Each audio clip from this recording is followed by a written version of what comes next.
How's it going, everybody? Thank you for joining me for another reaction to Jujutsu Kaisen. So, this is the final episode.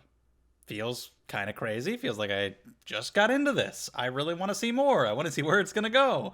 So, I am excited for an eventual continuation. There's still the movie, but that's a prequel. But it's crazy that we already made it to the end of this season. So I want to see how it wraps up with this little arc. There's a weird guy, and he's got a thing on his back that he doesn't like people to look at. So I guess we'll take care of him. I hope he has some weird powers. And then set up for whatever the villains are eventually going to do on Halloween in, I guess, Season 2. I'm excited to find out how we're going to wrap this up. Let's go ahead and jump into the finale of this season of Jujutsu Kaisen. Whoa! Oh, damn, that was fast. Watch out. Maybe this guy will be a real threat. Oh, damn, she's down. Help her out, man. Watch out, yeah. Oh my god. The speed of this superhuman strength boy, even while carrying her. That's insane. Oh, hello. You're still here. Oh, he got drenched in it. Is that gonna be okay? He's got healing abilities. Oh, what about that, though? Ooh, all over the arm. Nobara. He caught right the hell up, I guess. Okay, thank you for informing us. So it's not an instant kill or anything. But we gotta take you out before you can bathe us in any of your blood. How quickly? How seriously? Okay, 15 minutes. And revealing it will make it more effective. Yep, there you go. But should motivate you harder to just beat the hell out of this guy. What the hell?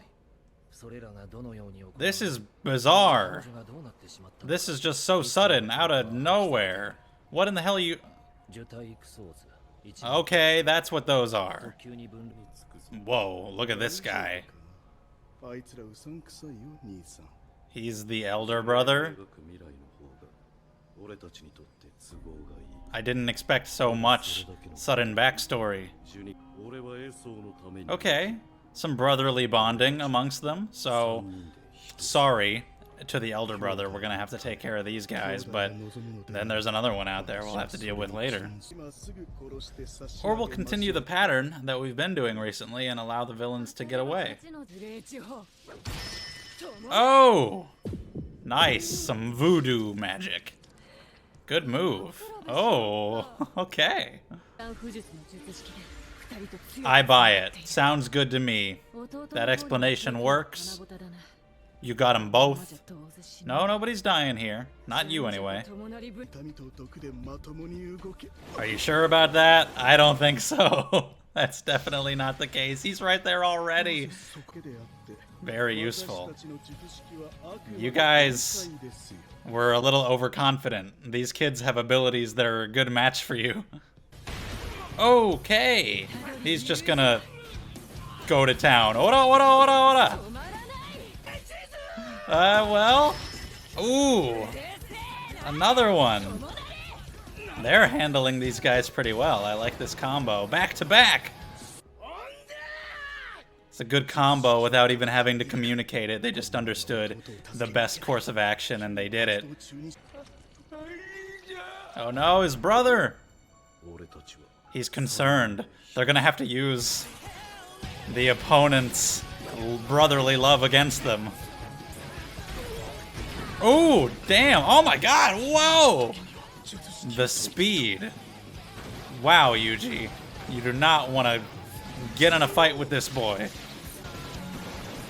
Look at him go. What the hell? He's sliding down there? He's running on the wall? He's in the air? I don't even know what's going on with the physics at this point. He's just flipping. Wow, oh my god. Holy shit, switching back and forth. The music. Oh, yeah. What a pose. Yeah. The younger brother, it looks like it's over for him. Oh, not quite! Oh, what are you gonna do? What does she got? Oh, it's gonna... tear him apart. Oh, he exploded. Is it still alive? Maybe he can absorb it or something. You're right, it does have a physical body. It's different. Whoa! Uh-oh. Oh, he's gonna kill these guys. Or he's just gonna get away. Damn! He's just running alongside a truck, but he's got a hostage. Is this guy really gonna get away? I did mention that earlier, but I didn't actually think it would happen. Maybe they have something up their sleeves. What is Nobara doing? Okay, alright, they got him. Take him out. Oh, and now he's gonna do another Black Flash. Finish it off. He's in the zone now. Well, that is taken care of. But, what about the older brother, Choso? Uh-oh. He could tell. He knows it happened. He's gonna be pissed. Yeah, it's a bit different. He had a physical body that you had to explode in a spray of blood. He had a brother who he loved. But had to be done. You really didn't. You had to do what had to be done. Nobara's got the right attitude, even if it may seem cruel in some way. Is he okay? Okay, his eyes are open. He's fine. Don't worry about him at all. Whoa! Well, it wasn't even his decision. Sukuna just popped out and ate it. Pretty good, right? That's how it usually goes in a shonen. This new generation is always full of prodigies. Yeah, there's this whole traitor subplot. He doesn't know exactly who he can trust. So they're not going to tell Yuji. I would hope he would be able to understand that it's not his fault. But if you really feel like you don't want to tell him, so be it. But Sukuna, though, Sukuna will say whatever he wants.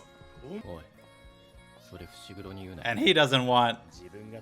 They're just trying to protect each other's feelings. Like bros. What about her? You want to upgrade them? Right? My brother. Alright, first grade. Are we going to do some like tuning exams or something? Sounds good. Well, he dropped it. And this is the day that Yuji died. Oh no! The greatest challenge of his life. Angry shopping Nobara. Thank you for watching that reaction. Before we talk about the episode, just a reminder, leave a thumbs up on the video if you enjoyed it, subscribe to the channel if you want to see more from me, and check out my Patreon page, which is the best way to support the channel, and you get rewards in return. I really appreciate that. So, that was the last episode. For now, I'm really excited to see where it's going to go, because I've talked about my detailed thoughts about every episode. I've talked about some of the issues that I think the earlier stages of this story has had. Mostly just kind of feeling like this is an author getting used to writing a weekly shonen manga and all of the struggles and the difficulties that come with that. So they're kind of figuring out the pacing and figuring out how to expand on the cast and the world building as they go.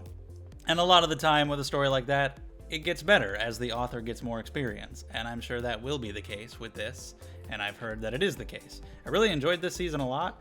I think it was a lot of fun, great production values, fun characters, interesting setup for the future with where this world is going to go, with the villains who keep getting away, except for these brothers. We took care of them, but we got an older brother looming in the background.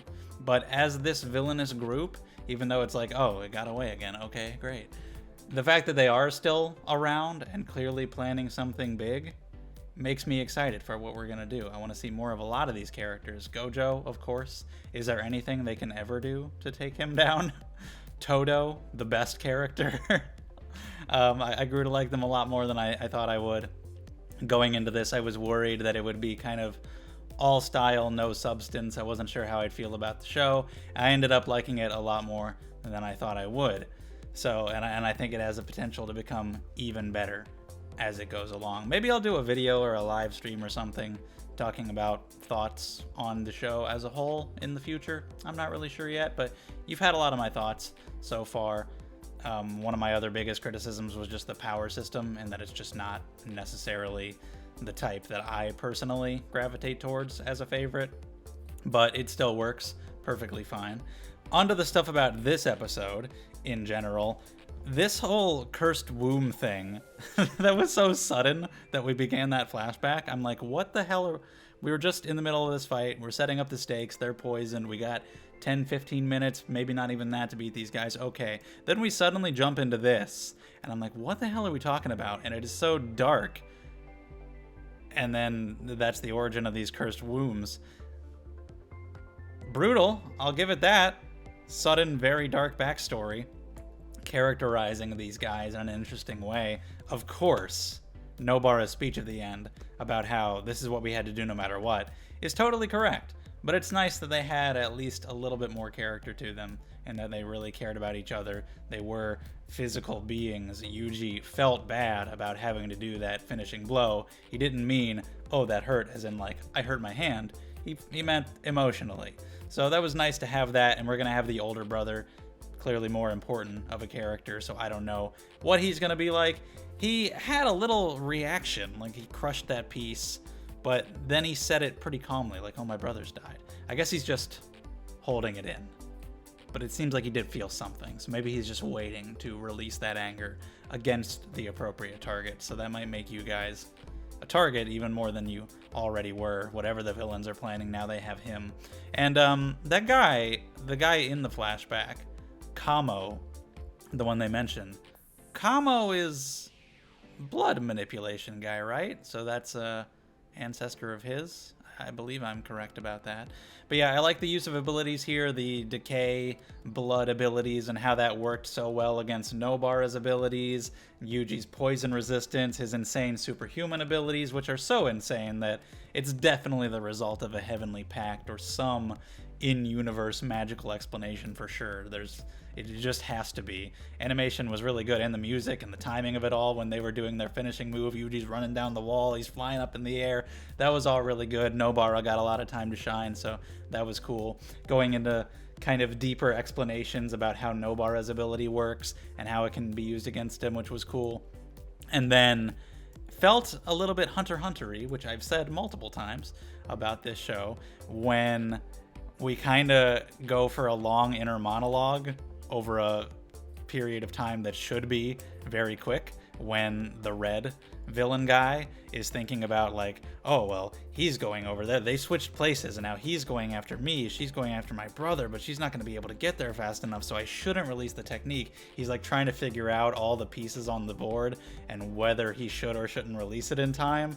So that felt very Hunter x Hunter. I love the cooperation between them and the fact that he, again, just that was a nice characterization moment that he did release it because he cared about his brother and that Yuji was able to realize it. I didn't expect the last couple episodes of the show after the exchange event to have like another fight against another big villain. And it was pretty quick. It was only a couple episodes, but it was a fun one. So this guy was only around for a short time, but he gave us a good little fight, a decent little arc. That's probably, it's kind of more so to set up the oldest brother than anything else probably. But it was fun. I'm very curious where the show is going to go next, both in little missions that we do here and there. I really want to expand the side cast more. All the other guys, Maki, Panda, everybody else, the people from the other school as well. There's this whole traitor mystery building. Hopefully that doesn't run as long as like the My Hero Academia traitor side story, which went on for so long that people, including me, genuinely thought that the author just decided to abandon it. Where we go with the villain's plan and what's going to happen next. Sukuna fingers. This whole thing about, Sukuna made that pact with Yuji, and one of the things is that Yuji would forget about it, so that coming back. Sukuna hasn't been as much of a presence, so I would like to see more of him in the future. In general, he's probably like long-term stuff. Sukuna backstory and Sukuna really taking center stage. That's probably saved for the far future, but yeah, I am definitely looking forward to seeing more of all of these characters and what they have to offer. Like Megumi's dad, what the hell's the deal with that, right? Gotta deal with him someday. Everybody else, I like how Sukuna just ate the finger. There's no deliberation over it. We don't get to have that. I can't wait to see more of Nanami. He hasn't been as relevant lately. We had our arc with him. And yeah, a lot of these characters that I've grown to have a lot of fun with, so I am looking forward to more. The season played out a lot differently than I thought it would be based on the beginning, when we just have the premise of like, oh, getting the Sukuna fingers. I envisioned more of like adventure, more going on different missions, like we just did, in order to get the fingers. And it's been playing out a lot differently than that, with Yuji dying early on and then having to train in secret, and then the exchange event, and the villains keep cooking things up in the background while they continue to get away over and over again. It's gone a lot differently than I thought it would. And like I said, some of it felt a little weird pacing-wise, just possibly due to the author's inexperience.